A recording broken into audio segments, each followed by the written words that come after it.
우리들의 일상을 보면 우리 일상에서 일어나는 일들은 여러분 우연하게 발생하는 것 같지만 사실 그렇지 않습니다. 여러분 어떻게 하세요?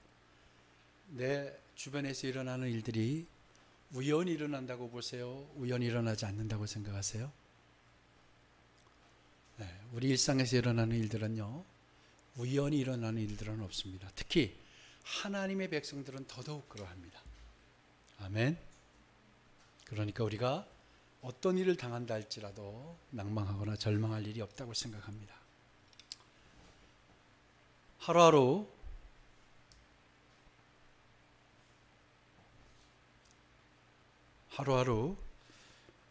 인생의 시간들을 지나고 보니까요, 모든 사건의 배후에는 당신의 백성을 훈계하고 교훈하고 또한 당신의 뜻을 이루시기 위한 하나님의 섭리가 작용하였다는 것을 경험하게 되었습니다. 아마 성경을 보면 성경 역시 그러합니다. 과거 야곱을 여러분 아실 겁니다. 야곱의 아들들이 12명이나 있었죠. 야곱의 아들들이 그 중에 하나 요셉이라는 아들이 특별히 아들들에게 많이 미움을 받았던 걸 여러분 알고 계시죠? 그래서 그들이 요셉을 그냥 놔둘 수 없어서 어떻게 하죠? 요셉을 팔아버립니다. 종으로 팔아버리고 아버지에게는 요셉이 죽었다고 이야기하죠. 그리고 요셉은 애굽에 종으로 팔려가서 숱한 고난을 겪습니다. 모함을 받기도 하고요, 약속해놓고 약속이 이루어지지 않아서 오랜 시간 감옥에서 있어야 됐었고, 숱한 고생을 한 후에 요셉이 드디어 애굽의 국무총리에까지 이르게 되었습니다. 그리고 당시에 고대 근동 그 모든 지역의 기근이 극심해서 바로 요셉의 형제들이 자신의 목숨을 부지하려 양식을 구하려 애굽에 오게 되죠. 그리고 애굽에서 드디어 누구를 만나죠? 요셉을 만나게 되었습니다. 그리고 요셉이 총리가 자신의 동생인 것을 알고 이들은 이제 죽었다고 생각했을 그때에 요셉이 이렇게 말을 합니다. 창세기 50장 20절입니다. 창세기 50장 20절을 우리 같이 한번 읽도록 하겠습니다. 시작. 당신들은 나를 해하려 하였으나 하나님은 그것을 손으로 바꾸사 오늘과 같이 많은 백성의 생명을 구원하게 하시려 하셨나니. 아멘. 그리고 예수님께서도 이렇게 말씀을 하셨어요. 마태복음 10장 29절을 보면 예수님께서도 이와 같이 말씀하셨습니다. 우리 같이 한번 보도록 하겠습니다. 시작. 참새 2마리가 한 아사리온에 팔리지 않느냐? 그러나 너희 아버지께서 허락하지 아니하시면 그 하나도 땅에 떨어지지 아니하리라. 아멘. 어떻습니까? 이렇다고 한다면 우리의 삶은, 우리의 삶 가운데 일어나는 어떤 일도 우연히 일어나지 않는다는 사실입니다. 하나님의 백성은 더 그렇다는 겁니다. 그래서 결국 우리의 삶은 누구의 통제 아래에 있어요? 하나님의 통제 아래에 있는 거예요. 여러분이 이것만 잊지 않으시면 돼요. 나의 삶을 하나님이 통제하고 계신다. 아멘. 나의 삶을, 지금의 삶의 환경이 어떠하든지 간에 하나님이 나의 삶을, 나의 가정을 통제하고 계신다, 주목하고 계신다, 이것을 잊지 마시기 바랍니다. 그래서 우리가 할 일은 뭡니까? 어떤 환경이라 할지라도, 어떤 일이 일어난다 할지라도 하나님을 인정하는 거예요. 하나님을 인정하고 끝까지 주님을 향한 신뢰를 멈추지 않는 겁니다. 아멘. 우리가 할 일은 하나님 앞에 섭섭하거나 하나님 앞에 서운하거나 이런 마음을 갖는 게 아니라 끝까지 하나님이 우리에게 그러하듯이 우리가 끝까지 하나님을 신뢰하고 의지하고 의뢰하는 거예요. 이게 여러분 비결입니다. 이 비밀입니다. 실제로 누가 그렇게 살았어요? 요셉이 그렇게 살았죠. 그래서 요셉이 그렇게 얘기했잖아요. 당신들이 나를 해하려 하였으나 하나님은 그것을 선으로 바꾸셨다. 아멘. 우리의 모든 상황을 하나님께서 손으로 바꾸실 줄로 믿습니다. 이스라엘이 블레셋에게 몇 년 동안 압제를 받았어요? 40년 동안 압제를 받았어요. 그래서 정말 고통 속에 그들이 있었습니다. 그들이 이렇게 40년 동안 압제와 고통을 받을 수밖에 없었던 이유는 하나님을 버리고 죄로 우상으로 달려갔던 결과였습니다. 그들은 도무지 하나님께 돌아올 생각을 하지 않았어요. 그럴 때마다 그들의 고통과 고난은 더 심해졌습니다. 스스로 일어나서 그들이 이제 저항을 한다거나 구원을 위한 어떤 행동도 하지 못할 만큼 의지도 사라졌고요. 그들의 삶의 모든 것들이 다 망가져 있었습니다. 하나님은 그런 가운데 그래도 믿음으로 지켜가는 몇 가정 안 되는 그 중에 마노아 가정을 주목하셨다고 했습니다. 그리고 그 마노아 가정을 통해서 이스라엘을 구원할 한 사람을 태어나게 하신다고 약속하셨어요. 그리고 삼손이 태어났습니다. 삼손은 어릴 때부터 나실린으로 키워졌고 그가 믿음 안에서 이제 장성하였습니다. 그리고 장성한 아들이 이제 삼손은 하나님의 영에 붙들려서 하나님의 영에 임했던 삼손은요, 블레셋에 타격을 가해야겠다. 그리고 이스라엘에 이제 동기부여를 해서 이들이 하나님께 돌아오게 해야 되겠다. 그리고 자신이 하나님의 영에 붙들린 자라는 것을 또 알려야겠다라는 생각을 하게 됩니다.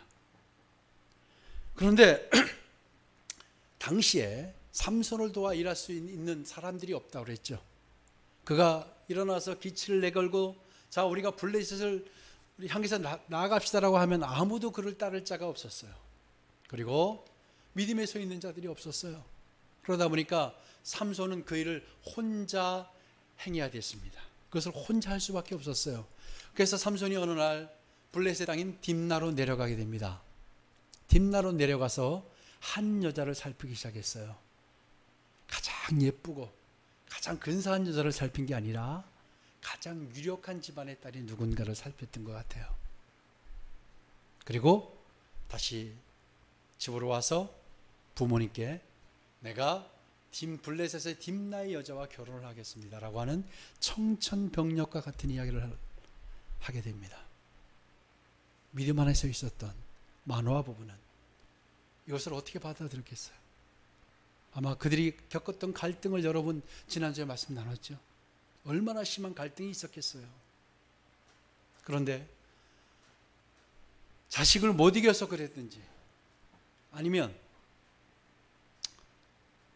삼손이 어떤 이야기를 했든지 아니면 삼손의 그동안의 삶을 보고는 얘가 그래도 무슨 일이 있을 거야 이유가 있겠지라는 생각이었든지 어쨌든 이제 결혼을 시키려 딥나로 같이 내려가게 됩니다. 내려가다가 있었던 일도 여러분 아실 거예요.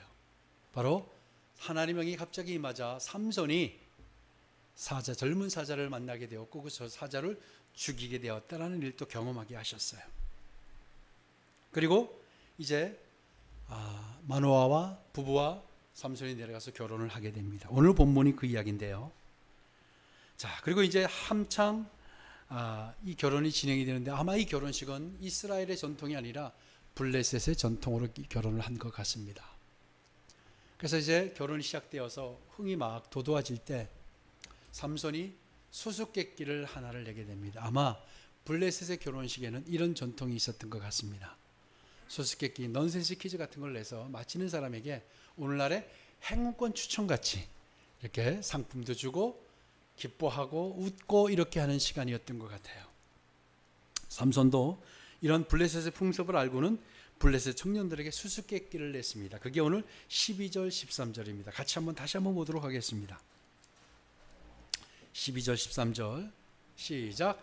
삼손이 그들에게 이르되 이제 내가 너에게 수수께끼를 내리니 잔치하는 이래 동안에 너희가 그것을 풀어 내게 말하면 내가 배옷 30벌과 겉옷 30벌을 너에게 주리니 그러나 능히 내게 말하지 못하면 너희가 내게 배옷 30벌과 겉옷 30벌을 줄지니라 하니 그들이 이르되 내가 수수께끼를 내면 우리가 그것을 들으리라 하매. 아멘. 여기서 배옷 30벌은 속옷을 이야기합니다. 그리고 겉옷은 뭐 여러분 아시겠고요. 삼손이 시작한 결혼식은 여러분 어떤 결혼식이었습니까? 위장 결혼식이었죠. 마노아 부부는 모르고 있었지만 삼손은 위장 결혼식이었어요. 삼손의 결혼식을 통해서 블레셋에 타격을 가하고, 그렇지만 어떤 것을 해야 될지는 아직 확실하게 몰랐어요. 하나님이 지혜를 주시도록 기도했겠죠. 그래서 삼손은 아마 블레셋의 풍습을 아마 알아봤던 것 같아요. 알아봤을 겁니다. 그래서 어떻게 해야 될까? 그래서 바로 이 수수께끼를 통해서 그들에게 수치심을 주자. 그들이 수수께끼를 내서 못 맞추면 오만방자했던 블레셋 사람들이 그것을 당연히 맞춘다고 하겠고, 못 맞추게 되면 그들의 그 아주 전도양양한 젊은 청년 30명의 속옷을 벗기고 겉옷을 벗긴다면 얼마나 수치가 일어나겠어요. 그죠? 수치가 분노로 바뀌어서 그들이 정말 분노를 일으킬 때 그것을 명분으로 그것을 죽이겠다라는 계획을 삼손은 세웠던 거예요. 그래서 이 수수께끼를 냈는데 그들이 맞추지 못할 바로 그런 수수께끼를 냅니다. 그런데 마침 이 수수께끼를 들은 이 수수께끼를 내겠다고 했더니 이 청년들, 블레셋 청년들이 내라, 또 주변에 있는 사람들이 그거 수수께끼 내라, 맞춰봐라 이러지 않았겠어요? 많은 사람들이. 왜? 그들은 이스라엘을 하찮게 생각하고 있었어요.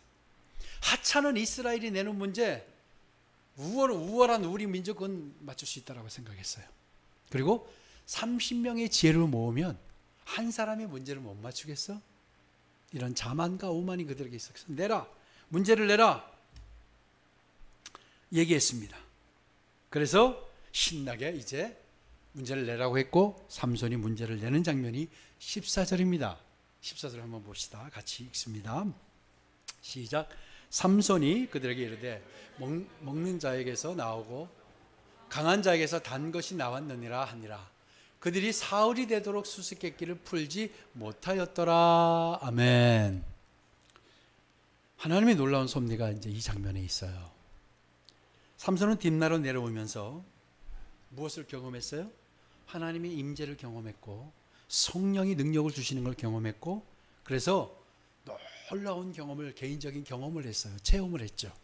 그것이 바로 젊은 사자를 양을 찢듯이 두 손으로 찢어 죽인 이 사건이었어요. 저는 이것을 보면서 하나님의 뜻을 구하고 하나님만 바라보고 하나님을 의뢰하는 자는 누구도 경험하지 못한 귀한 경험을 하게 된다라는 것을 알게 되었습니다. 하나님을 붙들고 씨름하는 자는 누구도 경험하지 못할 귀한 하나님의 체험을 경험할 수 있습니다. 아멘. 삼손이 낸 수수께끼는 자신만이 경험했던 거예요. 부모도 몰랐어요. 그렇죠? 자신만이 경험했던 것을 얘기했는데 뭐냐면, 먹는 자에게서 먹는 것이 나오고 강한 자에게서 단 것이 나왔다. 이게 뭐냐? 도대체 이게 무슨 말입니까? 이걸 어떻게 이들이 이거 풀까요? 이 말은 이 얘기, 우리 번역에는 이렇게 나왔는데 원래 내용은 이거예요. 다른 짐승을 잡아먹고 사는 동물에게서 먹는 식물이 나왔는데 그 동물은 매우 강하고 그 식물은 달더라, 이거예요. 지금 이해하시겠죠? 이런 문제를 낸 거예요. 자, 이건 뭐죠? 사자를 얘기하고 그 위에 사자에 의해서 있던 꿀을 이야기하는 거예요. 도무지 이걸 알 수 있을까요? 부모도 모르고 아무도 몰라요. 의기양양했던 그들 서로 머리를 맞대어 막 연구했겠죠. 그래. 근데 이게 시간이 가서 이 문제가 풀리질 않는 거예요. 아무리 해도 풀리질 않는 거예요. 도무지 이 블레셋 청년들로서는 알 수 없는 퀴즈였어요. 이 30명이 모여서 얼마나 고통이었겠습니까?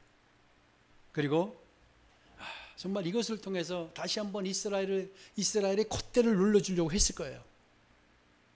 사람들도 막 부안해동해서 맞춰봐라 했겠고, 자, 호언장담했을 거예요. 그러면서 자신들도 모른 채 이스라엘을 폄하하고 이스라엘을 아프게 하는 일들을 삼손과 그의 부모는 아마 느끼지 않았을까요? 그들의 오만 방자함을 통해서 이 결혼식에 생각해 보세요. 오늘 보니까 결혼식에 많은 인원이 참석한 것 같지 않아요. 아마 마누아 부부와 뭐 종들 정도 이렇게 참석했던 것 같아요. 아마 왜 그랬을까요? 마누아 부부가 이 결혼식이 떳떳하고 자신이 그동안 내세우고 말했던 살았던 삶의 모습과 좀 달랐거든요. 그래서 아마 마누아 부부는 다른 모든 사람을 데리고 오지 않았던 것 같아요. 어쨌든 이런 분위기에서 느껴야 했던 어떤 그 소외감, 여러 가지가 있었을 거예요. 어쨌든 이렇게 해서 문제를 냈는데 야착해 여겼던 이 블레셋인들이 이 수수께끼를 풀지 못한 거예요. 자신들은 이 문제를 통해서 블레셋이 이스라엘보다 봐라 더 위대한 민족이다 라는 것을 보여주려고 했던 것 같아요. 이 결혼잔치는 그런데 새로운 국면을 맞게 됩니다. 자신들이 더 뛰어나다는 생각에 덥석 그 문제를 물었고 풀려고 머리를 맞대었지만 도무지 해답을 찾을 길이 없었어요. 블레셋 청년들의 당황한 모습이 상상이 되시죠? 당황하고 다급해지기 시작해서 하루하루 시간은 지나는데 그러자 그들의 본성이 드러납니다. 블레셋의 본성이 드러나기 시작해요. 뭐예요? 삼손의 신부를 찾아가요. 삼손의 신부의 집안이 아마도 유력한 집안이었다고 제가 그랬을 거라고 말씀을 드렸죠. 그럼에도 불구하고 이들은 아나무인입니다. 찾아가서 삼손에게 물어 답을 가져오지 않으면 너를 죽이고 불사르고 너희 집을 다 이렇게 하겠다라는 거예요. 협박합니다. 그냥 말했을까요? 지금 그들의 표정, 모습이 여러분 상상이 되지 않아요? 가서 그렇게 협박을 합니다. 죽이되 위협합니다. 15절입니다. 15절 같이 보십시다. 시작. 일곱째 날에 이르러 그들이 삼손의 아내에게 이르되 너는 내 남편을 깨어 그 수수께끼를 우리에게 알려달라 하라. 그렇지 아니하면 너와 내 아버지의 집을 불사르리라. 너희가 우리의 소유를 빼앗고자 하여 우리를 청한 것이 아니냐. 그렇지 아니하냐 하니 아멘. 지금 일촉즉발의 상황까지 갔어요. 그렇죠? 정말로 점잖게 성경에 기록되어 있지만 갖은 욕설이 난무했을 것이고 지금 위기의 상황이에요. 청년들의 화가 어느 정도인지를 아시겠죠? 그냥 유예를 하는 게 아니라 뭐라고 그랬어요? 집을 불살라 버리겠다. 이게 죽이겠다는 거잖아요. 이들이 이러한 일까지 할 정도로 수수께끼 사건은 심각하게 발전되었던 겁니다. 이 일은 더 이상 잔치 자리에서 일어나는 해프닝이나 잔치에서 일어나는 그냥 넌센스 퀴즈를 맞추고 즐거워하는 이게 아니게 되었어요. 바로 이제는 자존심과 민족과 민족의 이야기가 되어버린 거예요. 이것을 아마 이 청년들은 이제 극도로 화가 나서 자신들에게 수모를 주고 그것을 비밀로 자신들을 치료하는 전쟁으로까지 간주하게 되었다는 거예요. 사람을 죽이고 불살라버리는 일은 너무도 쉽게 하는 자들이었다는 걸 다시 한번 보여줍니다. 이들의 계략이 들어맞았어요. 삼손의 아내는 그들의 말을 듣지 않을 수 없었죠. 그리고 몇 날 며칠을 울면서 삼손에게 호소했어요. 그리고 당신이 나를 정말 사랑하냐? 사랑한다면 왜 나한테 대답을 하냐? 이렇게 곤란을 겪게 하냐? 지금 우리 집안이 어떤 위기를 갖고 있는지 아느냐? 입으로만 사랑한다고 한 거 아니냐? 목적이 있어서 그런 거 아니냐? 막 가진 얘기를 했겠죠. 우리 민족을 정말 헤아려 하냐? 삼손이 굉장히 괴로웠을 거예요. 그렇죠? 16절이 삼손의 마음을 이야기합니다. 16절을 보십시다. 시작. 삼손의 아내가 그의 앞에서 울며 이르되 당신이 나를 미워할 뿐이요 사랑하지 아니하는도다. 우리 민족에게 수수께끼를 말하고 그 뜻을 내게 알려주지 아니한도다 하는지라. 삼손이 그에게 이르되 보라 내가 그것을 나의 부모에게도 알려주지 아니하였거든 어찌 그대에게 알게 하리요 하였으나. 아멘. 여기까지만 해야 돼요. 삼손이. 그죠? 그렇죠? 내가 부모님에게도 얘기 못했어. 안 했어. 내가 당신에게 얘기할 수가 없어. 그런데 그의 아내는 아마 통곡을 하지 않았을까요? 결혼 안 하겠다. 모르자. 여러 가지 이야기를 했을 거예요. 결국 삼손이 7일째 되는 날 그 해답을 아내에게 말을 합니다. 삼손의 아내는 듣는 즉시 달려가 그 답을 블레셋 청년들에게 알렸고요. 저는 이 사실, 이 이야기를 통해서 많은 것을 좀 봅니다. 여러 가지 의미가 있다고 생각합니다. 먼저 블레셋 사람들은요, 삼손을 넘어뜨리기 위해서 그와 가장 가까운 사람을 이용하는 지혜를 벌였어요. 그렇죠? 바로 이게 사탄의 전략이에요.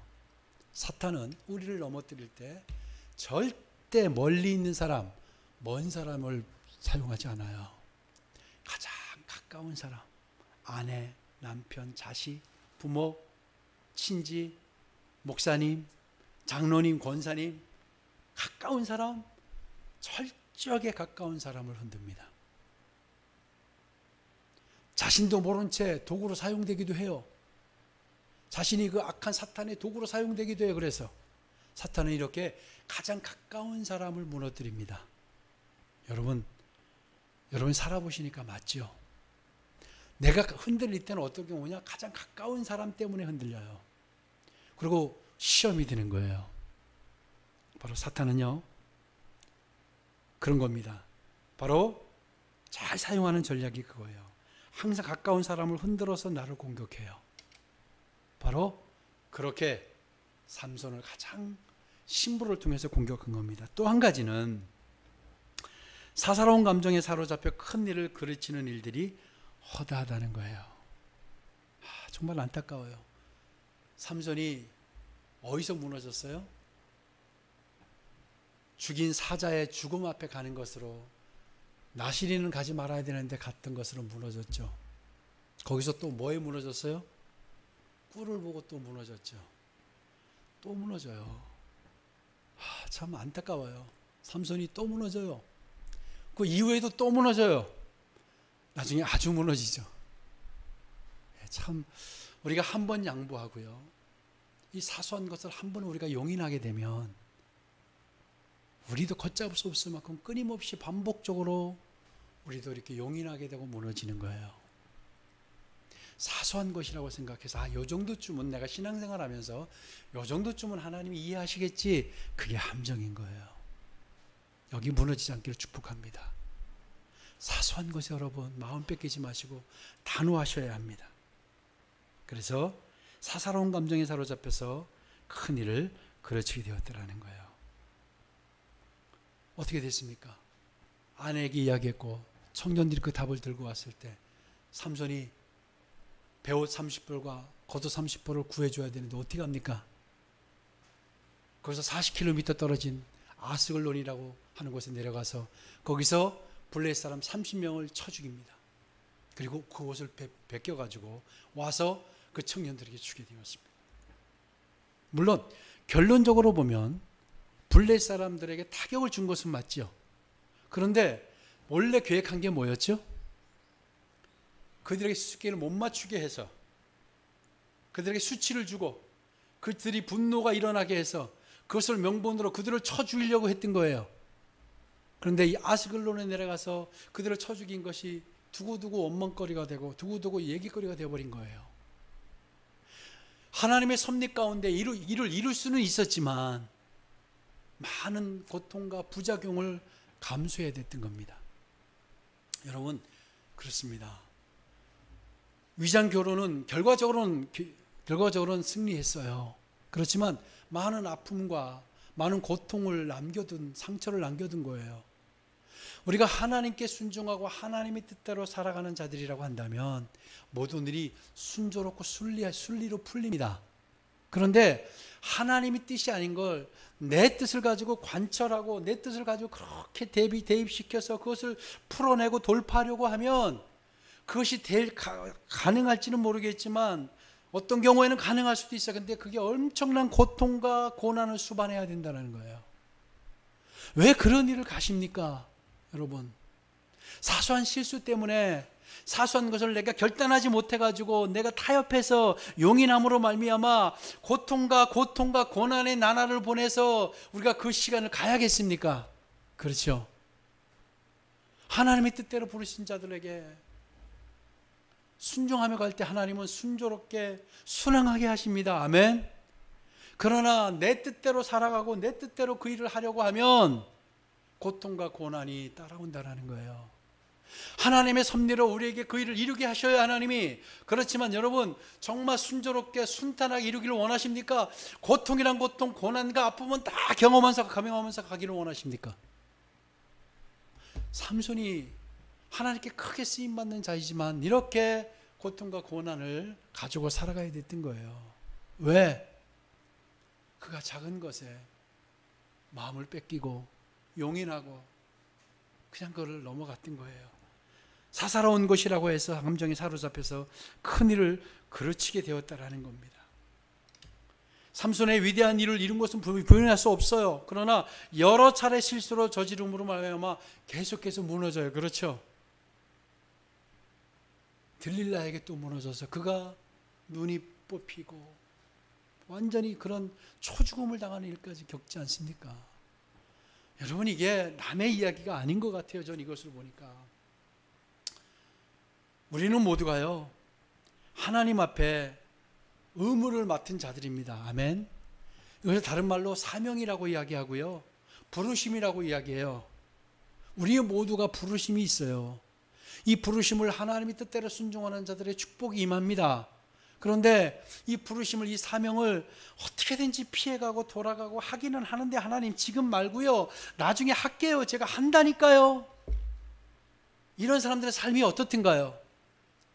하나님께서 결국은 부르신 자들 그 일을 이루십니다. 아멘. 그렇지만 얼마나 고통과 고난과 어려움을 겪으면서 그 일을 합니까? 남의 이야기가 아니죠. 내 이야기 같지 않으세요? 삼손의 이야기가 여러분 남의 이야기가 아닙니다. 우리가 그렇게 부르심을 받은 자들이에요. 그렇다고 한다면 우리도 이렇게 살지 맙시다. 사소한 것에 타협하지 맙시다. 이제 정말 우리 중요한 것을 알게 됩니다. 하나님은 그에게요, 하나님의 순종함으로 말미암아 그에게 누구도 알 수 없었던, 경험할 수 없었던 귀한 경험을 주셨죠. 사자를 죽이는 하나님의 성령의 능력이 임하자 힘이 생겨서 그 귀한 경험이, 그 체험이 오히려 그들에게 조롱거리로 전락해버렸어요. 결혼작전은 다른 양상으로 변해버렸던 겁니다. 그래서 그가 삼손이 사자를 죽인 후 그 죽음 앞에 가지 않았다면, 또 그 앞에서 꿀을 먹지 않았다면, 사소한 것에 마음이 흔들려서 이야기하지 않았다면 이런 어려움을 겪지 않아도 되는 일이었습니다. 그런데요, 오늘 말씀은 그럼에도 불구하고, 삼손은 실패했음에도 불구하고 하나님은 삼손을 버리지 않으셨습니다. 하나님은 우리도 버리지 않으시는 거 확신합니다. 아멘. 그에게 성령의 능력을 주셔서 다른 곳에 가서 블레셋 사람을 30명을 쳐 죽이게 하셨죠. 물론 이것은 빛바라는 승리가 되어버렸지만, 그러나 하나님은 이것을 통해서 또한 하나님이 함께 하심을 또 그에게 확신하게 해주셨을 겁니다. 우리는 이 사건을 통해서 블레셋과의 싸움이 결코 간단한 싸움이 아닌 것을 우리 알게 됩니다. 바로 이것은 이 싸움은 혈과 육의 싸움이 아니라 눈에 보이지 않는 영과의 싸움이고 지혜의 대결입니다. 우리의 싸움도 마찬가지예요, 여러분. 우리의 싸움도 혈과 육의 싸움이 아닙니다. 아멘. 우리의 싸움은 보이지 않는 영과의 싸움입니다. 그러면 이 영과의 싸움에 우리가 무엇으로 우리가 대적해야 됩니까? 영적인 무기를 가지고 대적해야 됩니다. 그것이 바로 성경은 뭐라고 하냐면 기도라고 말합니다. 그리고 하나님 우리에게 주신 영적인 체험들 있죠. 삼손에게 주었던 그 체험이 그에게 영적인 무기였고요, 우리에게 주신 경험과 체험이 우리에게도 영적인 무기입니다. 그 중 하나가 바로 기도라는 거예요. 하나님의 백성에게 왜 기도가 필요한지 이제 우리가 알게 됩니다. 사소한 실수가 하나님의 일을 그르치게 만들 수 있다는 것, 그리고 특별한 인물로 받은 사람은 우리가 어떻게 해야 된다는 것, 이제 우리는 다시 한번 알게 되었습니다. 삼손이 나실인의 서역을 깨뜨렸음에도 하나님은요 버리지 않았어요. 감사한 일이죠. 그리고 아내에게 비밀을 털어 놓았을 때도 주님은 능력을 주셔서 아색을 놓은 사람들을 쳐 죽이시는 능력을 그냥 더하셨어요. 하나님의 이것이 신실하심입니다. 하나님 신실하심이 오늘 늘 변덕스럽고 늘 넘어지고 툭하면 핑계대는 우리에게도 여전히 신실하시다는 사실이 참 감사합니다. 하나님은요, 늘 넘어지는 것이 습관같이 되고 반복되는 우리 역시도 버리지 않으시는 거 확신합니다. 우리를 향한 사랑은 도무지 거두려 하지 않으시는 분이라는 것도 우리는 압니다. 이제 우리에게 주신 영적 무기를 우리가 힘들고 어려울 때마다 사용해야 됩니다. 기도해야 되고요, 예배해야 되고요, 그리고 하나님 주신 귀한 경험들을 끌어내어서 감사하면서 그것을 이겨나가는 겁니다. 여러분, 하나님께서 우리에게 이미 이 모든 상황을 이기시는 능력을 주신 거 아시죠? 우리 고린도전서 15장 우리 55절을 한번 보겠습니다. 55절, 57절 같이 한번 큰 소리로 읽어보십시다. 자, 시작. 사망아, 너의 승리가 어디 있느냐? 사망아, 내가 쏘는 것이 어디 있느냐? 우리 주 예수 그리스도로 말미암아 우리에게 승리를 주신 하나님께 감사하노니 아멘. 이미 우리에게 이런 능력을 주셨습니다. 그리고 예수님께서 뭐라고 하셨어요? 내가 세상 끝날까지 너희와 항상 함께 있으리라 말씀하셨죠. 그리고 요한복음 14장 1절을 통해서 뭐라고 말씀하셨는지 아세요? 같이 읽읍시다. 요한복음 14장 1절입니다. 없어요? 너희는 마음에 근심하지 말라. 하나님을 믿으니 또 나를 믿으라. 아멘. 여러분, 삼손의 삶을 통해서 우리가 붙들어야 할 것과 또 삼손의 이야기를 통해서 우리가 철저하게 버려야 할 것들이 이제 분명해집니다. 여러분, 사소한 일에 용인하고 타협하지 마시기 바랍니다. 한번 넘어지면 또 넘어지고 또 넘어지고 또 타협하게 됩니다. 그럼 물론 승리는 하지만 빛바랜 승리가 되어버렸잖아요. 그리고 그럼에도 하나님은 우리에게 위로가 되는 것은 삼손을 버리지 않고 능력을 주셨듯이 우리에게도 주신다는 사실이에요. 하나님은 오늘도 우리를 기대하고 계세요. 여러분을 기대하십니다. 그리고 우리를 향한 사랑을 멈추지 않으세요. 도무지 이해할 수 없는 부분이 저는 그 부분이에요. 아무리 봐도 정말 하나님 앞에 사랑받을 수 있는 게 없어요. 여러분 그렇지 않아요? 스스로 생각해도? 근데 하나님은 그걸 거두지 않으시는 거예요. 오늘도 이번 주간도 하나님 우리를 또 기대하십니다. 우리 곁에 늘 계시는 성령님께서 우리를 일으키실 줄로 믿습니다.